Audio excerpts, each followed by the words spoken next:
devaient nous rejoindre, Monsieur et Madame Van Damme et leur fils Peter. Papa les connaissait, mais nous on ne les avait jamais vus.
Mais moi je te dis qu'il leur est arrivé quelque chose. Ne recommence pas.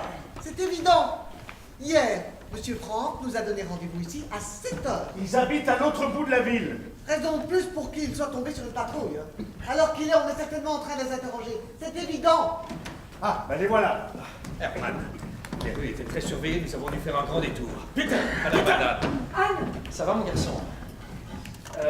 Ma femme, Edith, Monsieur et Madame Van Damme, Notre famille. leur fils Peter et nos filles, Margot et Anne. Si on avait eu plus de temps, on aurait tout fait nettoyer. Je vous en prie, quelle importance. J'ai tout rangé. Vos provisions, vos médicaments, le savon et le linge. Merci. J'ai disposé les lits d'après les indications de Monsieur Franck. Mais vous m'excusez, je dois ressortir. Il faut que je cours loin d'ici pour chercher vos cartes de ravitaillement. Des cartes de ravitaillement? Mais vous n'y pensez pas. C'est le plus sûr moyen de se faire repérer par ces messieurs de la Gestapo. Allons, allons, Herman. Mais il y aura des noms sur les cartes, bien sûr, mais pas les vôtres. Mais alors, ces cartes de ravitaillement, c'est illégal? Oui, oui, tout ce qu'il y a de plus illégal. Depuis que nous sommes en Hollande, c'est la première fois que nous faisons quelque chose d'illégal. Oui, tu as raison, mais après tout, notre déménagement ne me paraît pas non plus d'une rigoureuse légalité. Mais rassurez-vous, Edith, tout ce que nous rangeons en ce moment provient non pas du marché noir, mais de ce qu'on appelle le marché blanc. C'est celui-là qui permet à des milliers de gens comme vous de vivre.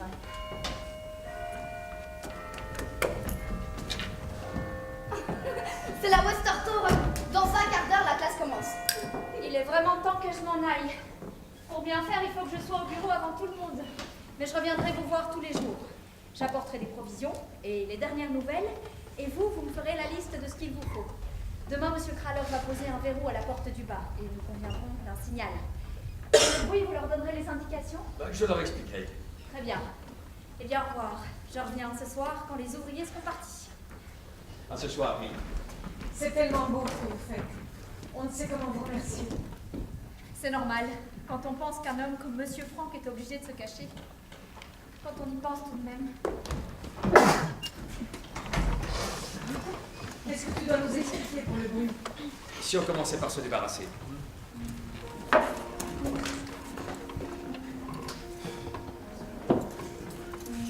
C'est un miracle que nous n'ayons pas été arrêtés en cours de route.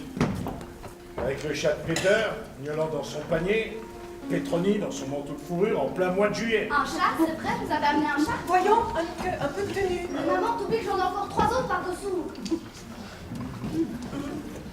N'oubliez pas, cher monsieur, que vous avez affaire à une jeune fille du meilleur monde. Tu parles. Fais attention, voyons, tu sais bien que Anne écrit tout dans son journal. Et alors, je devais que dire la stricte vérité, non? Peter, tu permets tes livres?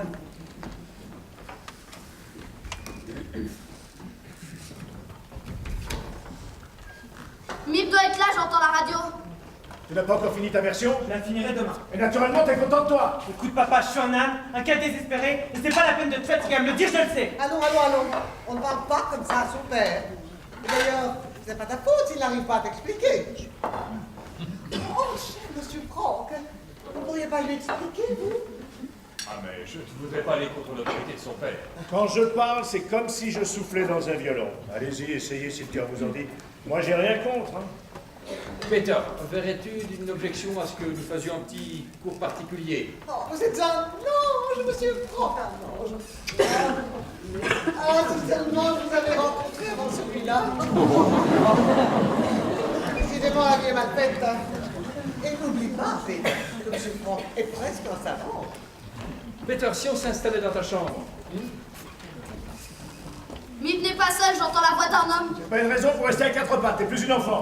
Toi, tu es grognon. Hein. Tu as encore fumé toutes tes cigarettes. Mais Hein. bien sûr, Mip ne m'apporte plus qu'un paquet à la fois. Je t'ai déjà dit 50 fois. Tu profitais des circonstances pour arrêter de fumer. C'est bon, que ça cette va. guerre nous serve au moins à quelque chose. Ouais, c'est hein. ça, c'est bon. Non, mais c'est vrai. Que d'argent qui nous reste en volant fumé. Et moi, qui me prive de tout, Bon, c'est dégoûtant. j'ai J'ai dit- ton business. J'ai dit c'est bon, dis-le. Oh. Et toi, qu'est-ce que tu fais là à me regarder comme ça?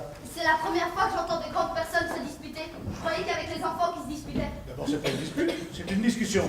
J'ai jamais vu une enfant si mal élevée. Mal élevé, moi. Anne, va me chercher mon tricot, s'il te plaît.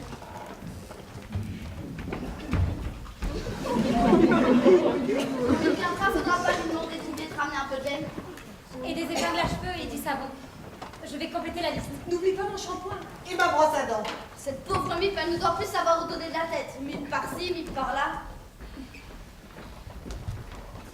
Non, Mip, ne t'en va pas encore. Dis-nous les dernières nouvelles.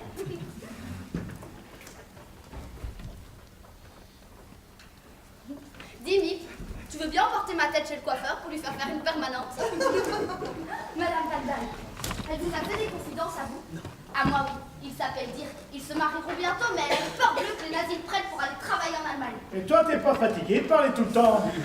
Si t'essayais de te taire 5 minutes, rien que 5 minutes, ça nous reposerait. Anne, ton lait. Mais ça paiera, jamais vu une gamine aussi bavarde. Mais où l'ai-je pourrais?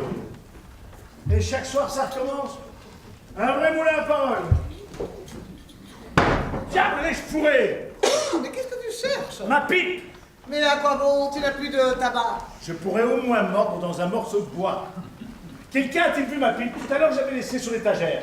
Anne, tu as sûrement vu ma pipe. Réponds. Réponds, ma chérie. Monsieur Van Damme te parle. Alors maintenant, j'ai le droit de parler.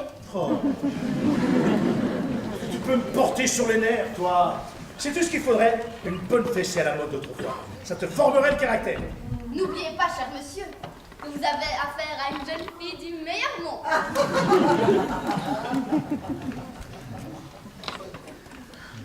Pourquoi ne prends-tu pas exemple sur ta sœur, qui est si gentille, si obéissante?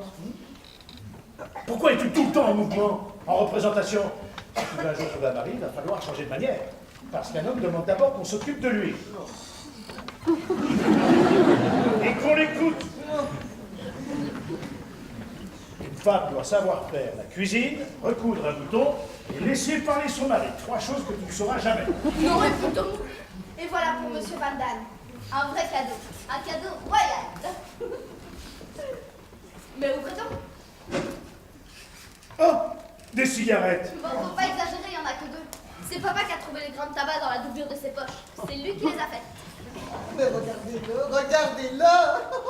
Il meurt d'envie de fumer. Mais allume-en une, voyons, puisqu'on te l'offre. Mais ça fait tout bizarre il y a si longtemps. Allez, hop.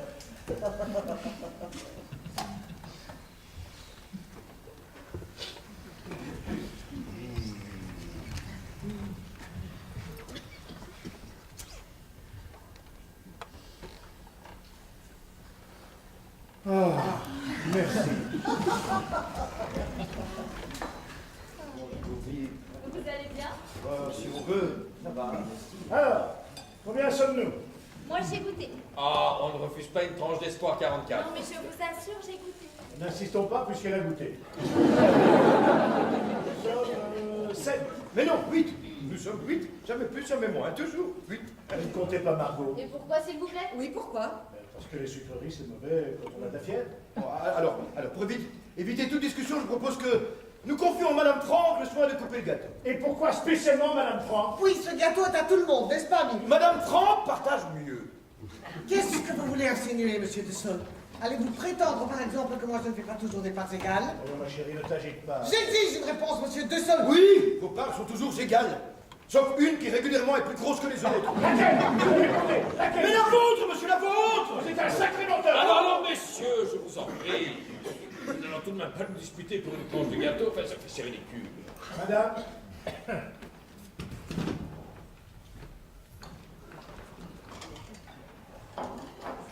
Nip, tu n'en veux pas, tu es certaine? Non, merci. D'ailleurs, on m'attend. Nip, on dit que les chats. Peut-être que Mouchi est retourné chez nous. Un de ces jours pourrait peut-être passer par notre ancien quartier. Je te le promets, mais tu sais, si Mouchi court les rues depuis 8 jours, je... Il est probable qu'il ait terminé son existence en s'y fait de la peine. Un vrai régal, Nip. votre fiancé a bien de la chance, mon enfant. Oui, d'ailleurs, ce soir, je sors avec lui. On est invités chez des amis. Oh, tu me raconteras tout vos discussions, ce que vous avez mangé, comment étaient les robes, je veux tout savoir. Tu sauras tout. Eh bien, au revoir tout le monde. Une minute, Mip, j'ai un petit service à vous demander. Attendez. Poutine, où vas-tu? Qu'est-ce que tu vas faire? Qu'est-ce que tu vas chercher? Qu'est-ce qui se passe? Papa veut vendre le manteau de fourrure de maman. Et c'est un souvenir pour elle. Souvenir? Mais comment peut-on être assez bête pour donner de l'importance à un vieux manteau tout mité par les dents du cou? On te demande rien, vous, si vous encore une fois une maman comme ça. Non, non! Non! Non, tu n'as pas le droit, tu entends! C'est tout ce qui me reste de mon père! Non, lâche ce que tu entends, lâche! Non!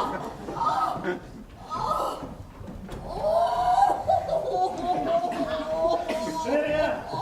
Une petite discussion. J'ai souvent fait remarquer à Madame Vandal qu'il était indécent de conserver ici un manteau de fourrure alors qu'il y a tant de gens dans la rue qui n'ont rien à se mettre sur le dos.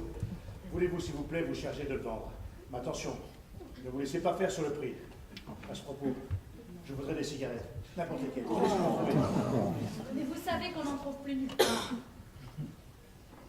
Enfin, j'essaierai. Monsieur Franck, je vous en supplie, répondez.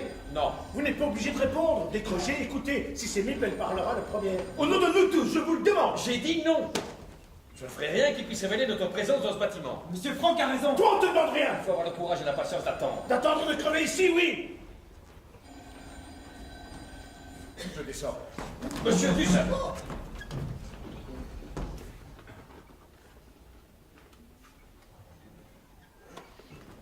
C'est trop tard.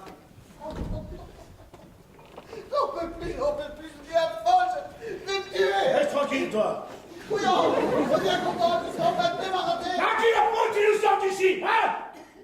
Dire qu'en ce moment, nous pourrions être en Suisse ou en Amérique, et bien tranquille. Mais non, madame ne voulait pas abandonner ses meubles de famille, son piano, elle va écouter ses...